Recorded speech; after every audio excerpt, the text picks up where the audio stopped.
এবারে এক ফ্রেমে দুই প্রজন্মের তারকারা। দেশের ছবি জঙ্গনের সব নারী তারকাদের দেখা পাওয়া গেল একসঙ্গে।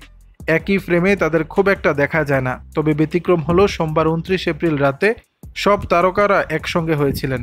প্রসাধনী ব্র্যান্ড লাক্সের শতবর্ষ উপলক্ষে এক অনুষ্ঠানের আয়োজন করা হয়েছিল, সেখানেই এই সুন্দরীদের দেখা মিলেছে। দুই প্রজন্মের তারকারা এক হয়েছিলেন।